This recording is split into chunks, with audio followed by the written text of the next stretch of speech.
Sa isang lumang baryo sa Batangas, may isang gate na hindi mo gugustuhing madadaanan kapag hating gabi na.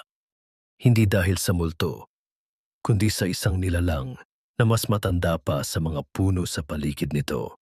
Ang sabi nila, ang aswang raw sa gate ay hindi tumatakbo, hindi lumilipad, naghihintay lang.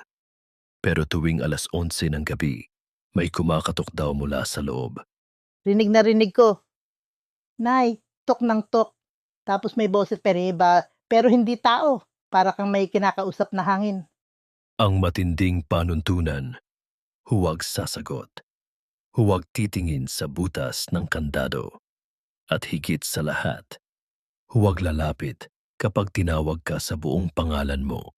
Isang gabi ng Mayo, si Mang Romy, matandang magsasaka na bulag sa kanang mata, pauwi galing sa sabong, lasing, walang kasama.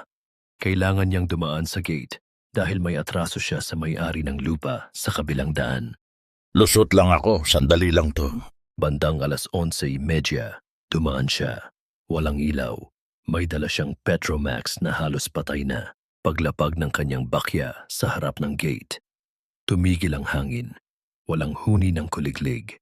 Walang tahol ng aso. Tapos, may kumalabit sa likod ng kanyang leeg.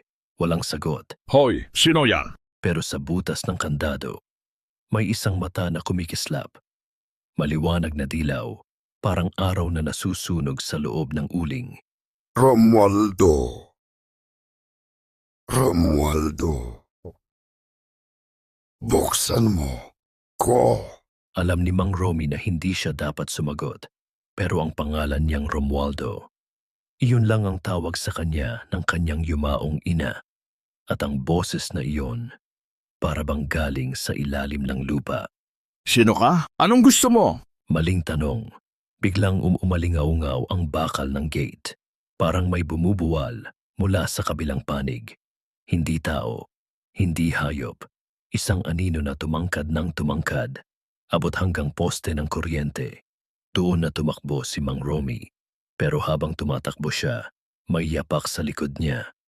Hindi bakya, hindi paa. Parang bungo na tumatalon sa semento. Nilingon niya sandali. Walang tao. Pero ang gate, bukas na. Nakauwi si Mang Romy ng buhay. Pero hindi na siya nagsalita ng maayos pagkaraan ng gabing iyon. Nakita namin siya kinaumagahan, nasa sapa. Nakatitig sa tubig. Paulit-ulit. Ayaw na niya kung tawagin sa pangalan ko. Ayaw na niya. Pagkalipas ng isang linggo, natagpuan ang kanyang bakya. Nasa harap mismo ng gate. Nakatayo. May lamang lupa at buhok. At simula noon, kung dadaan ka roon, bandang 11:00, maririnig mo raw ang paghinga ng isang bagay na hindi tao. At kung tawagin ka nito sa pangalan mo, huwag ka nang lumingon kasi nasa likod mo na iyon. May nakaranas na ba sa inyo ng hindi maipaliwanag na gate o pinto sa inyong lugar? Ikwento nyo sa comments.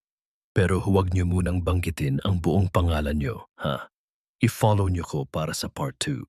Kasi hindi lang iisang gate ang may aswang sa baryong ito. Ako si Horrid Story. At kung gusto nyong matakot ng bahagya bago matulog, mag-subscribe na kayo.